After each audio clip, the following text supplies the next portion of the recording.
I'm going to go through three, I guess, mini lectures. So I'm going to start out with just the syllabus, like the regular first day of class. And then I'm going to do a short bit on probability, because we're going to start the whole semester with statistical thermodynamics. And that's, if you've got the book and you're looking for the chapter, it's close to the end, because it's a topic typically covered in graduate school. But what it does is it's very nice because it ties quantum mechanics to thermodynamics. So it's nice to have at least an exposure to statistical thermodynamics before we get into thermodynamics, because we had quantum last semester, and this makes a bridge. Okay, so we're certainly not going to cover it at the depth that you would get in graduate school, but you're going to learn that we can get all of the thermodynamic quantities from statistics. And that was actually the origin of that quote from Einstein, when he says, "I don't believe God plays dice with the universe." He was expressing his skepticism that statistics could give you thermodynamics. So anyway, we'll get into that.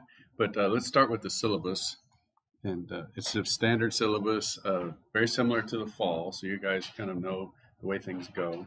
You know about making appointments with me by email. My office hours will be right after this class. So if there's questions or anything and you have that gap in your schedule, you can come right up. But obviously you can make appointments by email anytime. My afternoons typically are pretty free. So if there's an afternoon that works for you, just schedule an appointment with me and then we can get together. If you don't want to come back to campus, we can do it by Zoom too. And so that's not a problem. The big ideas covered in this course, pretty interesting. You're going to explore the quantum roots of thermodynamics. And so that means we're going to take the particle in a box, the particle in a ring, the different kinds of things that we learned about quantum systems, and we're going to do statistics on those and pull out the thermodynamic quantities of like translational motion and how much energy we can store in that, rotational motion and vibrational motion, and then we'll get the thermodynamic quantities that you're familiar with: enthalpy, entropy, and Gibbs energy. So it's pretty cool to take the quantum system and get delta H, delta S, and delta G out of them and be able to see how those relate. We'll also describe real things in your everyday life, like combustion engines, okay, electrical generators. You're going to understand from the quantum level. This is a pretty cool semester because you start at the quantum level, and by the end of the semester, we're talking about like the worldwide power grid. And so we'll cover that range of concepts in this course. And then we'll get into non-equilibrium systems like batteries, storage of electricity, storage of other kinds of energy, non-equilibrium systems like heat flowing. So and also like matter diffusion. So we'll get into that's a real short section of the course. It's like maybe 1 week, one week and one lecture, and then we have a quick test on it. So it's like 4 lectures and a test. But it sort of dips your toe into things like viscosity that you've heard of, diffusion, those kinds of concepts. Once again, that's a whole course on its own, more like in the engineering side of things. It's called material transport and transport phenomena.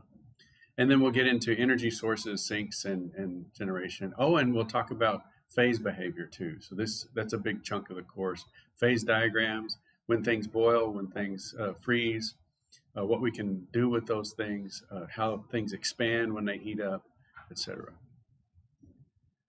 The weighting factors, here's your grade weighting factors: 65% on the exams, 20% on the lab, 10% for the homework, and 5% attendance still.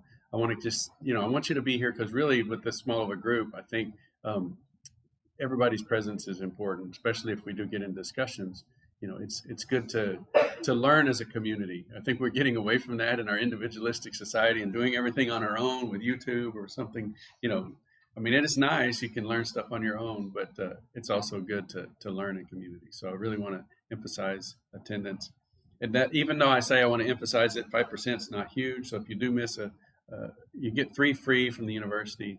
If you miss that 4th one, I don't need doctor's notes or anything like that.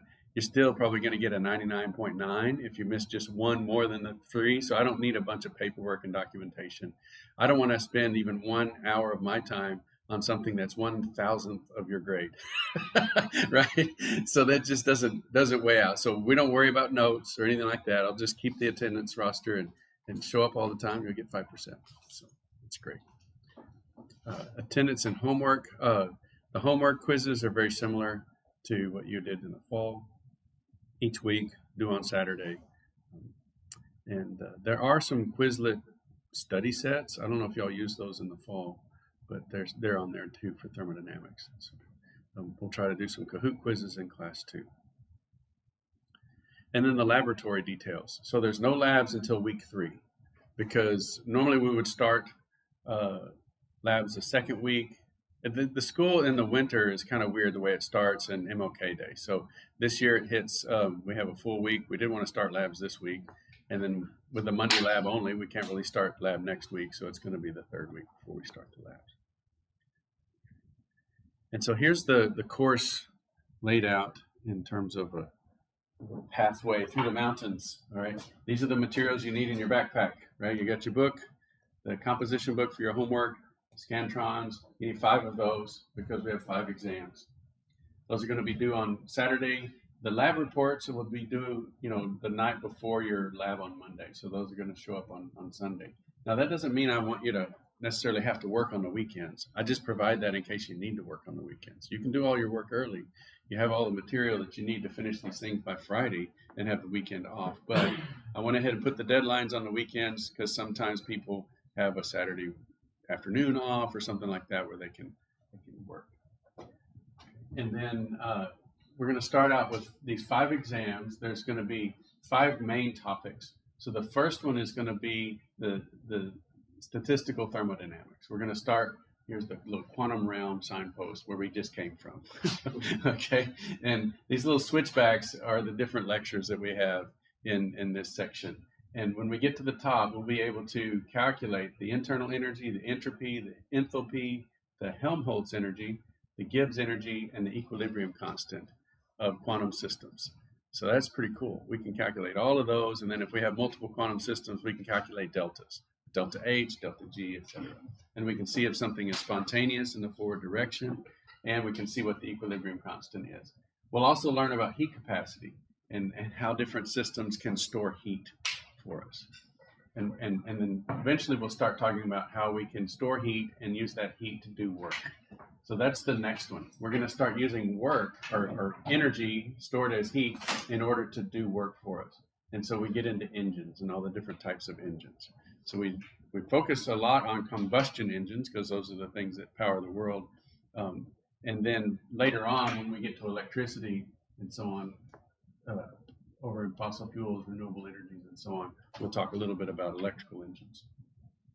But the heat engine in general, pushing a piston or some sort of membrane, that's the best way at this point to get work out of heat, is this expansion and pushing a piston, turning a crank, and turning it into mechanical energy. So we'll learn all about engines.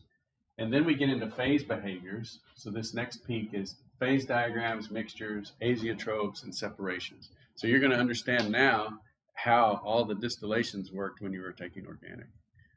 And so it was one of those things that I've always wanted to do. I wanted to take a freshman student right out of Chem 2 and run them through PChem 1 and 2, and then have them take organic. They would understand separations, why a melting point is an important test of purity. That's in this section here. All of these different things. Where the chemistry takes place is following where the electrons are in a molecule. I think it would make a really good organic chemist. Even though I'm a physical chemist, I think that would make a great organic chemist because you would go into organic and understand how the molecule is built, what its shape is, and where the electrons are. And that's where the chemistry is. They won't let me experiment on a class of students. Guess what if it's bad, right? But anyway, how could it be bad? Then we get into the non-equilibrium, the thermal conductivity, diffusion, viscosity, and flow through a pipe. There's only 4 lectures there and a quick test. And then the last one, I think is probably one of my favorite topics, is all about energy. We talk about nuclear power, electrical energy, fossil fuels, and comparing all of those. And we look at the resources that we have in the United States and globally for all of those. And so there's some interesting lessons to be learned there. And then this is just the breakdown of the grades, and this is the pie chart of where all the weight is for your grades. Notice we have 5 exams, so each exam is only worth 11%. And so your homework grade is pretty much equivalent to an exam grade in this course. Okay. Any questions about all of this? This is rapid run through for the syllabus. All right, so I'm gonna stop that little mini lecture